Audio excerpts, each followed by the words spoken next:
A lot of people say, "Hey, what happened? You feel nervous after 3 or 4 years?" No, you know what? I feel like I'm in the cage almost every weekend, cornering somebody, being a big fight every weekend. You know what I mean? I grow as a coach, I grow as a fighter, I grow as everything. Like I'm there every weekend, literally almost. So it was just another day in the office, going there and doing my thing.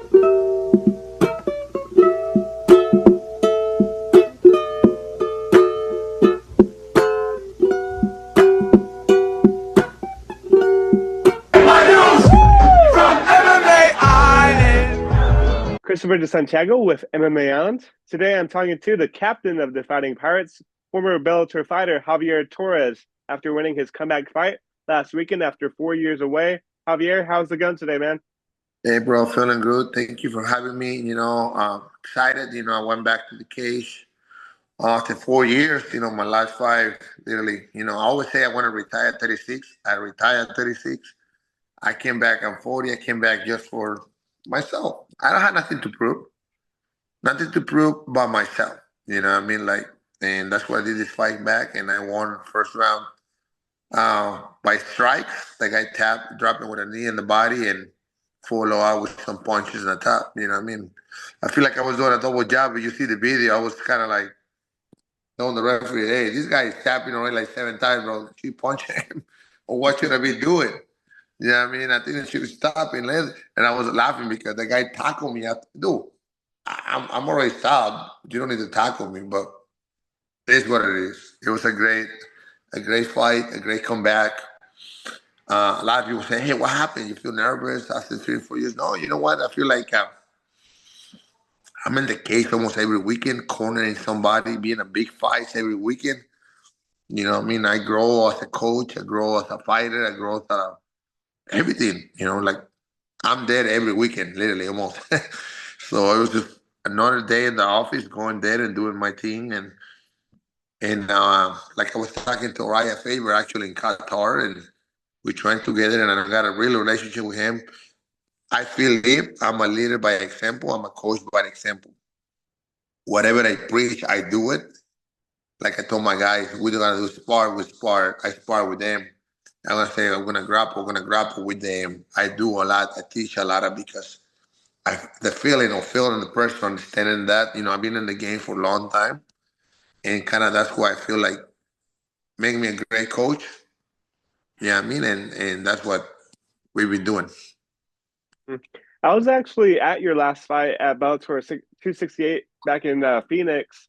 I guess going back to that fight, I guess when did you make the decision to retire, and was it difficult to step away from the fight game in that regard? Well, you know what? I always say it. I don't want to be like a lot of fighters that bring their kids to the fight, so something happen, or you get a really bad injury, and your kids watch you suffer. You know what I mean? Like look at what happened to Pantoya, and probably the kids that were devastated. Just things, I see friends with problems in the jaw, eyes broke, and they can continue. You know what I mean? I don't know. And I always say it, since I started young, my first MMA fight was 2008. Before it was Tapoli, before even Chair Dog. It was a lot of before things back in Tough Enough. Uh, I would say I put a number. I don't want to think I'm going to go past over 37. I don't want to be old and get punched and all these and things. I want to retire at 36. I always put a number in my head. And two things I always say, never fight for money and retire whenever I want. And I did both. I think I'll never fight for money. People say, "Oh, what about they give you 10 million?" Do if you get to know me personally, a lot of people, I tell people, I don't depend on money. I got a very good established. I got a few homes. I got gyms. My wife got a few business. I had a few business. Uh, I mean, we make good money without fighting. And there's always been like that. My dad always told people, teach me how to work. Never buy me a pair of shoes till I was 30 years old. So I always put my mentality, never depend on fighting for money. And I want to retire at 36. And I did it. I feel like it was a good point in my career, retire on the top. I brought my kid to my last fight because at least want to see me walking one time the aisle, the big arena, the big everything, and see me, my daughter. And I always say, my daughter is going to be the fighter. after me. My oldest daughter, she's 14. She's a two-time state champ. Wrestled. She wrestled this weekend. She killed it this weekend. She wrestling today. She does. She just got that in her. You know what I mean? And Nice. like I got a boy now, son, but I don't think like people say your son is gonna be a fighter. Nah. My son is gonna be a football player or pitcher. I don't know why. He has a good eye, good throws, good arms. He's 3 so, but I see my dad is gonna be the fighter. Yeah, I mean that's me. But that was my reason to retire at 36. It was a great fight. You know, retire in front of your family, friends. I don't think you can ask for nothing better than that, right? So I choose the moment, and it was a good experience. And why I got back because I feel the itch. I feel like the love. I've been doing a lot of guys like, including Orion Favorite. I know Orion Favorite for 20 years. And like I said, my first fight was 2008. I've been doing martial arts, jiu-jitsu for like 21, 20 years. And I see a lot of guys that came with me, that start with me. They're not there. They're that, they work, that I remember just, I've been doing this for a long time. And I always love it. I always got a passion for the martial arts, getting people to be like Waldo, be in the top, making it to be a better person, be a better martial artist. And that's what I got involved in this because I love changing people's lives. You know what I mean? And I think it's through martial arts, it changed. Like people get to know me. I say if I would have stayed in Mexico back in the day, or I would have started throwing jiu-jitsu back in Vegas with Mika Sipili, Gracie might have find me. I would have been killed a long time ago. Where I'm from, look him up, Obregón, Sonora, one of the top 10 more dangerous cities in the world. I probably would killed a long time ago. My life got changed. I don't drink, I don't smoke because martial arts and jiu-jitsu. So that's why I love it so much, and that's why I always wanna help people, and that's why I keep doing it, and that's why I'm still there and still got the fire, and I just getting fight is my job, and I always say this right now is make the most world champions in the world. Remind me as one of the best coaches out there. You know what I mean? Like, and I feel like I'm getting to the point, and hopefully I'll be there 2026. I gotta ask, what was it like fighting on the island? I believe you fought at Saint Martin. How cool was it fighting on the island? Dude, that island is badass. I didn't even heard about it before. I know the first time I heard it when they offered me the fight, and I said, "What is this place?" And I look him up. It's tiny. I went around the island for like an hour, 20 minutes. Because we rent a car.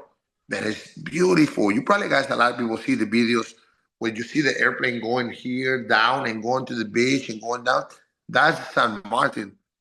Water clear, beautiful, amazing people, amazing food. I think like Caribbean food that was amazing. The best chicken I had it there. My wife Filipino. We love fried rice. We love rice. I had the best pineapple fried rice ever. It was a great experience. You know, like finding an island, having a good time in the water. Um, and it was a good vibes. It was all good vibes. And I think like the people there is so happy and they love where they live. They love everything around it, and you can feel the energy too. In that place, it was the second event in San Martin. It was sold out house. The casino was crazy packed. It was a good atmosphere. People love fighting over there, and people. It's a lot of Dutch people and it's a lot of French people because half is Dutch and half is French. So a lot of people speak Dutch and some people speak French. But it is beautiful. I would say if you guys got a time to go back, I believe they're doing a show again in April. But my plan, because I lost so much that place, I want to go after Waldo fight, January 24. My day is to fly the 25 there, bring my wife and bring my kids. That much I love that place. It was beautiful. And I want my family to experience what I experienced.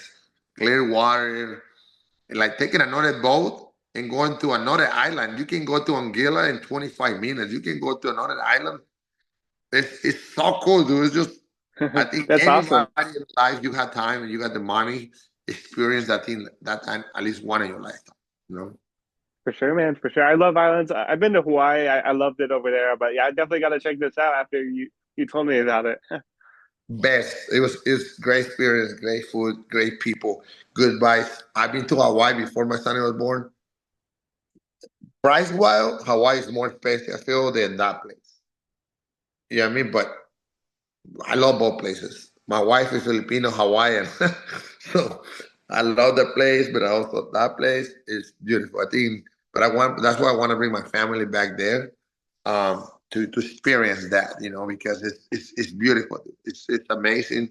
Now with the new item, where we are like the Pirates of MMA, the Pirates of the Caribbean, dude. I was fighting in the Caribbean. It was a kind of cool thing, going on, all the Caribbeans, and it was just it's perfect for what was going on right now with our life or the Pirates. Sorry. Can you talk to me a little bit more about the Fighting Pirates? Was that your idea? Because I love it because it's kind of like the Fighting Nerds, and then you guys have the eye patches and stuff like that. So Did you have the idea behind that? yes, man, it was just kind of like we it was right when it happened, the eye poke, and we fighting back. I told my wife, I need to register this because I'm gonna make something called, I'm gonna call it Fighting Pirates. I'm gonna make it so big. I'm gonna make it blow, and we did. It so happens that, and I was already planning. I already registered the brand. I was planning T-shirts and eye patches and all these. And like Wednesday at like what was that? 5 p.m. Hunter Campbell from the UFC, and the texters from the UFC say, "Hey, you guys want to take a trip to Qatar?" It was like 5:20 p.m. I was like, "What? When?"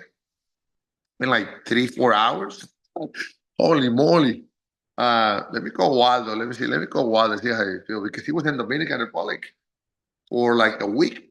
So after we fought Ante Delija, we trained for like a week. Last Saturday, he went to the Republic Dominican for like 7 days. He came back on Tuesday night. He arrived here Wednesday morning, the day that we fly to Qatar. So he wasn't really off for so many days, but he was off for like 8, 7 days. And I told Waldo, and I called him and said, "Hey, come to the gym and let's see how you feel. You want to fight in Qatar this weekend?" And Waldo said, "Yes." Okay, we'll come to the gym. And I always do this. I do a test run for my guys. And I did like 3 rounds of sparring, 3 grapple, pad work, and air bike rounds. And see how his heart rate and how his conditioning feels. And he looked great, right? In that moment, I asked him again, "Hey, do you want to go to fight this Saturday?" He said, "Yes." And then this is me. I always talk, you can ask anybody. They know me for 20, 22 years. I'm the same Javier it was before. I'm the same Javier. I don't sugarcoat things. I talk very straight. I say, "Look at me in the eyes, motherfucker. Do you want to fly to Qatar, 27, 30 hours flight this Saturday?" "Yes, I'm born to fight." "Okay," I called the UFC pool. So you guys fly in 11. It was like 8 o'clock. I said, "Holy moly." Went home, get the bags. They were calling why the Pirates is coming. I go to the bags, get my bags, eat with my family, go to the airport. And my way to the airport, we're watching we're touring the airplane. We're watching this guy fight to New York. The guy we're fighting, Mohammed, whatever his name was, I can find his name, Shamil, whatever that guy was, Shamil guy. Shamil Gaziev? Yeah, Gaziev, Shamil. yeah. Watching his fights a little bit. I watched his fight by myself. Went to New York, from Arizona to New York. I watched it. In my head, I was thinking, what can I do to get some eye patches quick? I was looking at Amazon. They can deliver it to me to the airport because I only got 3 hours layover. I get there at New York at 7 in the morning, and we fly in at 10:20. So what can I do to get some eye patches? Because I already ordered eye patches, but it wouldn't arrive in a time. What can I do to get some eye patches? So I'm looking into pharmacies around the area airport. I'm texting people around that I know they can bring it to me. No, maybe what some people say, are you serious? Are you joking? I said, "Bro, I need some eye patches. I need you to bring me at least 2 iPads. So let me see what I can do." Never text me back. This, that, too busy, too far. You know what? Soon I land to New York. We land, we went to our gate. I left my bag right there. I told Waldo, "I'll be back." Say, "Where you going?" "Don't worry about it. I'll be back." I take a Uber. I went to a pharmacy.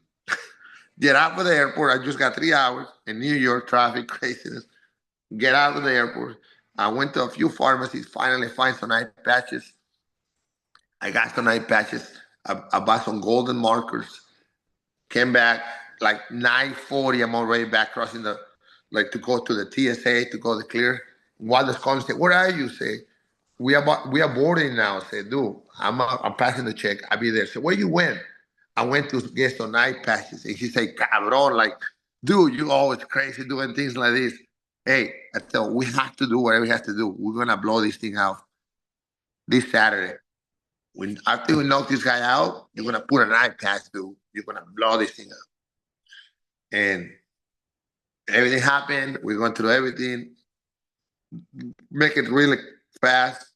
We're watching the fights. We make the plan for the fight as we're going in the airplane now from New York to Qatar. I told Waldo, throw 3 jabs, follow your jab, throw your right hand. Exactly what he told him to do. He did it. He knocked the guy out like that. Now, before all that, right? So I get to Qatar, and this is quite a crazy thing to get into, right? Waldo, I told UFC, I need Waldo to go in the first class of big seat. Me, I don't care. Throw me in the back. I don't care. He's the one fighting. I need to be comfortable. So we're so loud. Okay, well, give me a better seat, the best seat you can give me. So they give me like emergency for Waldo. So his legs there were stretched. He felt good. Me, I'm in the middle seat. 2 big guys. I'm like this. It was like 27 hours in a flight with 2 in the middle seat. It was. Oh my gosh, dude, that sounds awful. I know, bro. I was waiting for the 2 people to eat and let I eat. It was just awful, but I got to do whatever I had to do. I don't care about me. I don't want Waldo to be in the same situation, so he was in a good place. Point B, we get to Qatar. Waldo get out first. Him and his wife get out first. Because they were like the number 13, and I was like 48. I was very back. And then and it's like all Arabic, and it's kind of funny how things go through the process.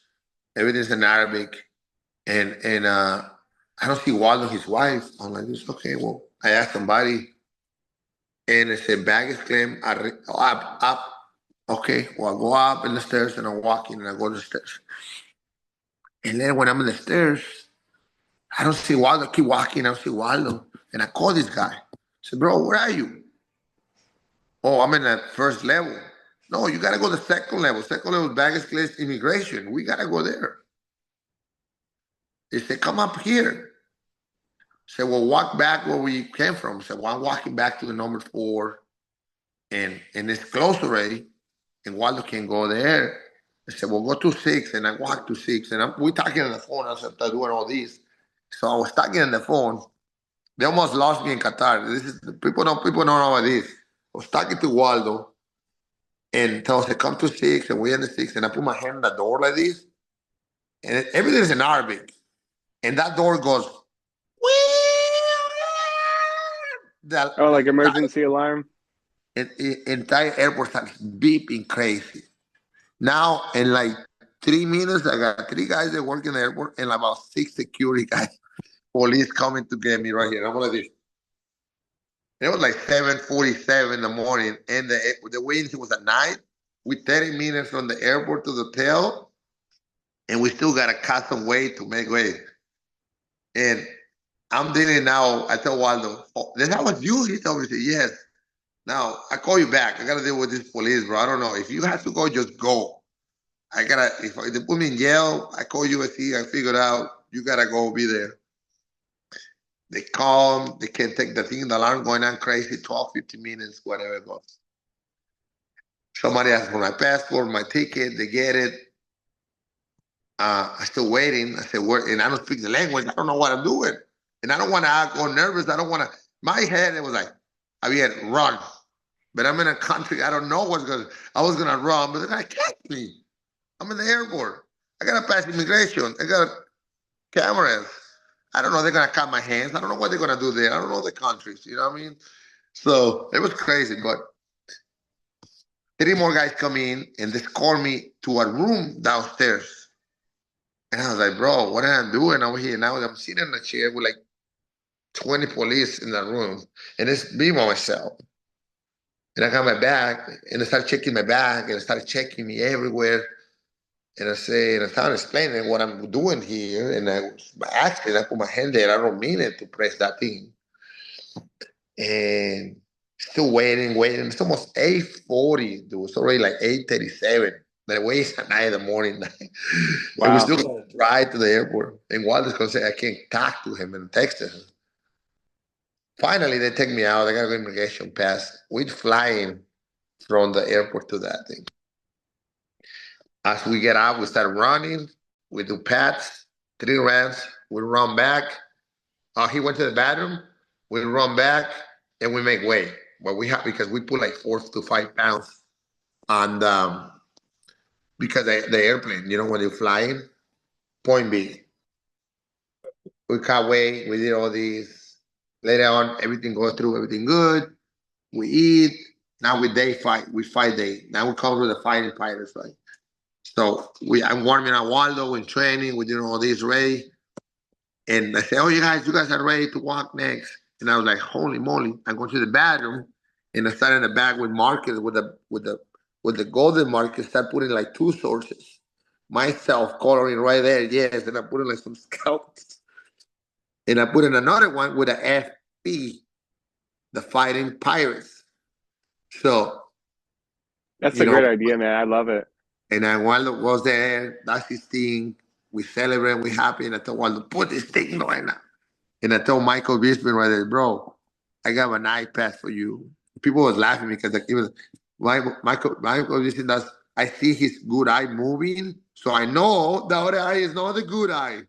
Because people say, how you knew that? I said, bro, the good eye always gonna move. Yeah, I mean, so, and I put in Michael Bisping and. The Fighting Pirates was born right there, man. You know what I mean? Like, that thing went viral. It's still going viral.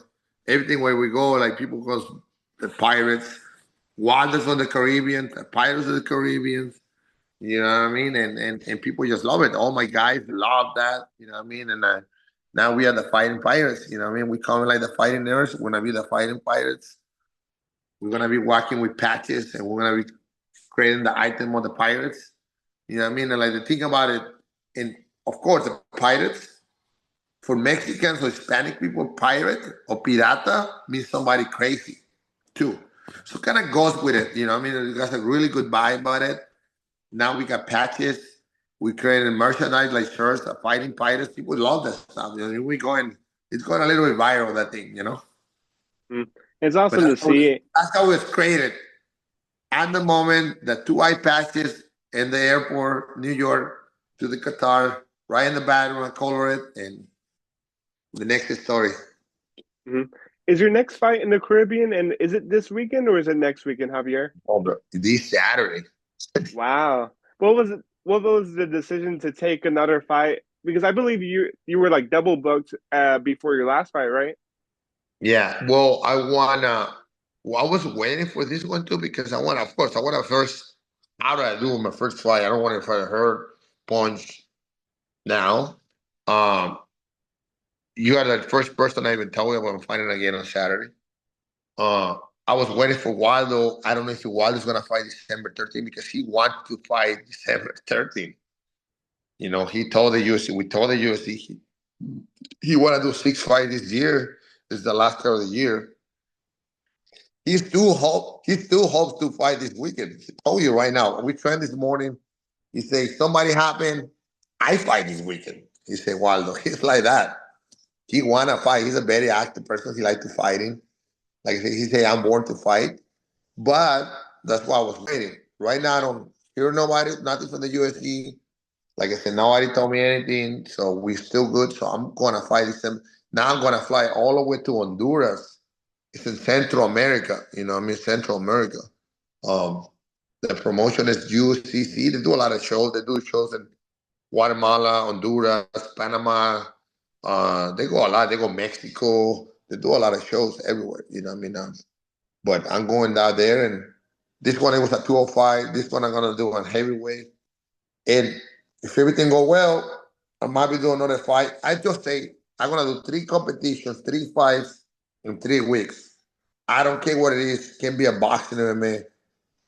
Every weekend I'm gonna do a fight. I want to do something that ever did that. Nobody. Fight 3 times in 3 weeks. Nobody. And I want to do 3 different weight classes, Yeah, that's unheard of for sure. 3 countries. You know what I mean? Hell yeah. We wanna bring records. We wanna make history. That's why we are the fighting pirates, and we do crazy things. hmm And I gotta ask you too, like, obviously, I feel like this Derrick Lewis fight, I feel like the winner of it could get a title shot against the winner of Aspinall versus Gane, maybe. How are you guys approaching this fight against Derrick Lewis at UFC 324? Well, we know there was a game opponent. I think Derrick Lewis, I don't think there's a best of his career. Maybe he was 3, 4 years early. Right now, he's kind of like, and he's way out. You can say that. That's my perspective. He's always dangerous. You always got to watch out for the right hand. You always got to prepare yourself for explosive. Derrick Lewis coming with a flying knee, a high left kick, jumping outward, faking a not shot or faking being tired and throwing some big blows. You got to be prepared for all that stuff. You don't know what you're going to get. But you cannot give respect to Derrick Lewis. You got to go there and take it. A good fight I like to see, and I study him a lot, is like when Sergio Pavlovich fought Derrick Lewis. He just walking like a truck, coming on him. So I'm training Waldo for the same concept. We coming on him. We're going to work and prepare ourselves with the best. I'm bringing a lot of training partners. I'm talking to Plinoy, Pereira coach. They want to come over here for 2 weeks, a little bit. Taita Busta sent me a message. He might be come, maybe not. I got a lot. Tyrell Fortune, one of the main training partners. He's 15-2, 15-3, 6'1", 270, 260, around the same way. Olympic wrestler, good hands. I got a really good training partners. I'm bringing another heavy Mexican boxer, 6'1", 17-2 boxing from Mexico. They can spar, imitate him. Derrick Lewis a lot too in the style. But we're taking this fight, like, I know we take this guy based on the conversations with USC, we should be the next for the title fight. You know what I mean? And some people don't like it, maybe they like it, maybe not, but USC got their own rules pretty much. You know what I mean? You look at what happened to Justin Gaethje and Patty. That's what the USC won. That's what the people want sometimes. You know what I mean? And I think right now we went from being the bad, now we are to the fan favorites.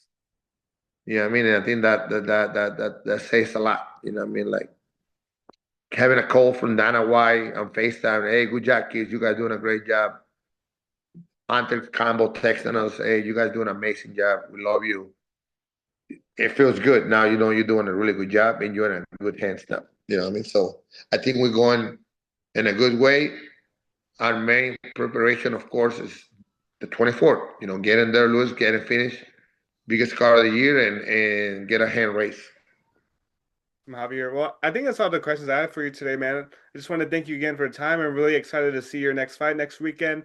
I guess, did you have a message to send to the fans out there of, the Fighting Pirates and stuff like that? Hey, like I was saying, we are the new kids in the block with the Fighting Pirates. You are with us. You going with us with the bus, or you sink. I always say this. You know what I mean? So we coming, we taking over.